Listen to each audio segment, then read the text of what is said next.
اس کا تعلق چاہے عبادت ہو، چاہے کام ہو، چاہے کوئی کاج ہو، کچھ بھی ہو، اس کا تعلق یا تو زبان سے ہوتا ہے یا مکان سے ہوتا ہے۔ توجہ ہے میرے ساتھ؟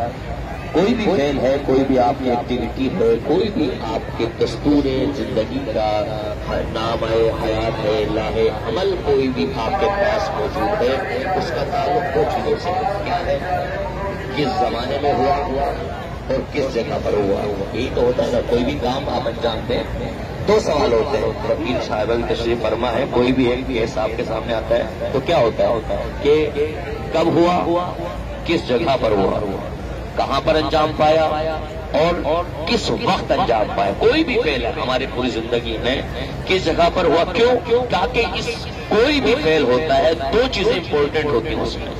سب سے بڑی عظمت اس میں دو چیزیں ہوتی ہیں کہ کس وقت ہوا تھا اور کس جگہ پر ہوا تھا۔ کیوں؟ کہا کہ فعل انجام دینے والے کی عظمت اس فعل کی نوعیت مکان کے اعتبار سے پتہ لگ جاتی ہے کہ وہ فعل کتنا بڑا تھا اور کتنا چھوٹا تھا، یہ مکان بتا دیتا ہے۔ اور زمانے کے لحاظ سے اگر کسی وقت اور کسی جگہ پر اس وقت اور زمان میں اس فعل کو انجام دیا جائے تو اس کی عظمت اور اس کی بڑائی اس وقت پتہ لگتی ہے جب فوراً سوال ہوتا ہے کس وقت ہوا تھا، کس وقت انجام دیا تھا۔ عزیزان گرامی، آپ بین الحرمین بیٹھے ہوئے، وقت فضائل کا نہیں ہے، بس کچھ باتیں آپ کے سامنے گزار کر کے پھر میں اپنے مقصد و منزل کی طرف آتا ہوں تاکہ آپ کے جو آنکھوں میں آنسوں کی خوراک ہے وہ اس کو نہ روک سکوں۔ عزیزان گرامی، کیا ہے؟ تاکہ دو چیزیں ہوتی ہیں فعل میں جس کا دخل ہوتا ہے، وہ کیا ہے؟ یا مکان ہے یا زمان ہے۔ مثال دیتے چلو تاکہ بات آسانی ہو جائے کہ آپ قرآن پڑھتے ہیں، سبھی پڑھتے ہوں گے ماشاءاللہ، قرآن کی تلاوت ہوتی ہے۔ آپ جب قرآن پڑھتے ہیں کسی جگہ پر کسی وقت میں آپ قرآن پڑھیں تو آپ ایک آیت پڑھتے ہیں تو آپ کو ایک آیت کا ثواب دیا جاتا ہے۔ آپ قرآن کی تلاوت کریں، پڑھیں آپ بسم اللہ الرحمن الرحیم الحمدللہ رب العالمین الرحمن الرحیم، آپ قرآن کی تلاوت پڑھ رہے ہیں، کر رہے ہیں تو آپ کو ایک آیت کے بدلے میں ایک آیت کا ثواب ملتا ہے۔ لیکن یہی قرآن مجید اگر آپ رمضان المبارک میں پڑھیں تو آپ کو ایک آیت کے بدلے میں ایک قرآن کا ثواب ملتا ہے۔ عام دنوں میں زمانہ بدلا، وقت بدلا، فعل کی عظمت بڑھتی چلی گئی۔ عام دنوں میں قرآن کی تلاوت کر رہے تھے تو ایک آیت کے بدلے میں ایک آیت کا ثواب مل رہا تھا۔ اسی ایک آیت کو آپ نے رمضان میں پڑھنا شروع کیا تو اس ایک آیت کے بدلے آپ کو پورے قرآن کا ثواب مل رہا ہے۔ تھوڑے اور منزل آگے بڑھا لیجئے، آپ وہی ایک آیت شب قدر میں پڑھیں تو آپ کو 100 قرآن کا ثواب ملتا ہے۔ وہی آپ ایک آیت 27 رمضان مبارک کو پڑھیں تو آپ کو 1000 قرآن کا ثواب ملتا ہے۔ یہ کیا ہوا؟ آیت ایک ہی عام دنوں میں پڑھا تو ایک آیت کا ثواب ایک آیت ہے۔ قرآن وہی قرآن آپ نے رمضان میں پڑھا تو ایک آیت کا ثواب پورے قرآن کا ملا۔ وہی آیت آپ نے شب قدر میں پڑھی تو ایک آیت کے بدلے میں آپ کو 100 قرآن کا ثواب مل رہا ہے۔ توجہ ہے ذرا گرامی، وہی ایک آیت آپ 27 رمضان مبارک کو پڑھ رہے ہیں تو آپ کو 1000 قرآن کا ثواب مل رہا ہے۔ زمانہ بدلتا گیا تو فعل کی عظمت بڑھتی چلی گئی، زمانہ بڑھتا چلا گیا تو اس کی ویلو بڑھتی چلی گئی۔ یہ تو مثال میں نے آپ کو زمانے کی دے دی، اب مکان کی سن لیجیے۔ عزیزان گرامی، نماز ہم سب پڑھتے ہیں نا انشاءاللہ، حسینی ہے تو لازمی ہے نا کہ نماز جتنا عشق حسین سے ہے اتنا عشق نماز سے بھی ہے۔ جزاک اللہ۔ تو یہ ہے کہ نماز ہم پڑھتے ہیں، ہم نے 2 رکعت نماز پڑھی اپنے گھر میں تو 2 رکعت جو آپ نے نماز پڑھی ہے تو آپ کو 2 رکعت ہی کا ثواب ملے گا۔ توجہ ہے، وہی 2 رکعت نماز آپ اپنے محلے کی مسجد میں جا کے پڑھیں تو اس 2 رکعت کا ثواب آپ کو 25 رکعت کا ملتا ہے۔ توجہ ہے، مثال پہ غور کیجئے گا، میں کوئی مثال خطابی اور ذاکری کے الفاظ کو آپ کے سامنے پیش نہیں کر، میں حدیث کا نچوڑ آپ کے سامنے پیش کر رہا ہوں کہ جو گھر میں نماز پڑھی جاتی ہے 2 رکعت تو اس کا 2 رکعت ہی ثواب ملتا ہے۔ وہی 2 رکعت نماز آپ محلے کی مسجد میں جا کے پڑھ رہے ہیں، آپ کو 2 رکعت کا ثواب 25 رکعت ملتا ہے۔ وہی 2 رکعت نماز آپ شہر کی جامع مسجد میں جا کے پڑھیں تو آپ کو کیا ہوتا ہے؟ شہر کی مسجد میں کیا 50 رکعت کا ثواب ملتا ہے۔ وہی جا کر 2 رکعت نماز آپ جامع مسجد میں جا کے پڑھ رہے ہیں تو آپ کو 100 رکعت کا ثواب ملتا ہے۔ وہی 2 رکعت نماز آپ مسجد کوفہ میں جا کے پڑھے تو آپ کو 70,000 رکعت کا ثواب ملتا ہے. توجہ ہے حضرات گرامی کہ وہی 2 رکعت نماز آپ حرم امیر المومنین میں جا کر پڑھے تو آپ کو 2 لاکھ رکعت کا ثواب ملتا ہے. نماز ایک تھی، مکان بدلتا چلا گیا، فضیلتوں میں اضافہ ہوتا چلا گیا. نماز گھر میں پڑھی تو 2 رکعت کا ثواب، محلے کی مسجد میں جا کے پڑھا 25 رکعت کا ثواب، شہر کی مسجد میں جا کر پڑھا تو 50 رکعت کا ثواب، جامع مسجد میں جا کر پڑھا تو 100 رکعت کا ثواب. وہی نماز مسجد کوفہ میں پڑھی تو 70,000 رکعت کا ثواب، حرم امیر المومنین میں پڑھا تو 2 لاکھ رکعت کا ثواب. نماز ایک تھی، مکان بڑھتا چلا گیا، فضیلتوں میں اضافہ ہوتا چلا گیا. مجلسیں ہم بہت کرتے ہیں، ان مجلسوں کا ثواب اور ہوتا ہے، وہ مجلسیں جو بین الحرمین میں کی جاتی ہے ان کا ثواب ہوتا ہے.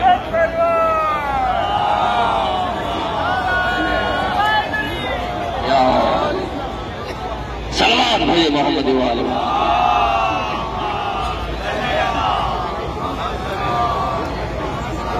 تو یہ کیا ہے؟ ہم جب زیارت پہ آتے ہیں تو اس کا مطلب یہ ہے کہ ہم اپنے کو بھی فراموش نہیں کرتے، اپنے مرحومین کو بھی فراموش نہیں کرتے.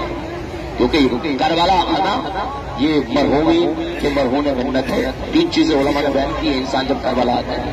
کیوں آتا ہے؟ تاکہ 3 وجہ سے انسان کربلا پہنچتا ہے. پہلی وجہ جو توجہ بیان کی یہ کی گئی کہ آپ جب کربلا پہنچ رہے ہیں تو اس وجہ سے کریم کربلا نے آپ کو کربلا بلایا کیونکہ آپ کے خاندان میں، آپ کی نسل میں کوئی مرحوم تڑپتا ہوا دل میں کربلا کا اشتیاق لے کے مرا تو اللہ نے اس کی نیابت میں، اس کی وجہ سے آپ کو کربلا بھیجا. توجہ ہے ہزار گرامی. تو لہٰذا اپنے مرحومین کو فراموش نہ کیا کریں، کوئی منزل کوئی مقام ہو. دوسری وجہ بیان کی ہے، اور دوسری وجہ یہ ہے کہ آپ نے اپنی زندگی میں کوئی ایسا کار خیر انجام دیا ہے، اللہ نے اس کے بدلے میں آپ کو اتنی عظیم نعمت زیارت امام حسین علیہ السلام عطا کی. تیسری وجہ جو علماء نے بیان کی وہ یہ کہ تیسری وجہ یہ ہے کہ آپ کے حق میں آپ کے والدین کی کوئی دعا قبول ہوئی جس کے نتیجے میں آپ کو کربلا کی زیارت میں بلایا گیا. یہ 3 چیزیں بیان کی. آپ جب پہنچے نا تو کسی کو فراموش نہ کیا کریں. ثواب بڑھتا نہیں اپنی نیتوں میں کسی کو اضافہ کرنے سے، بلکہ ثواب میں اضافہ ہوتا ہے. تو آپ جب یہاں پر پہنچے تو آپ پہنچے ہیں غازی کی بارگاہ میں، جب آپ پہنچے ہیں حسین کی بارگاہ میں تو مقصد کربلا کو ہمیں فراموش نہیں کرنا ہے.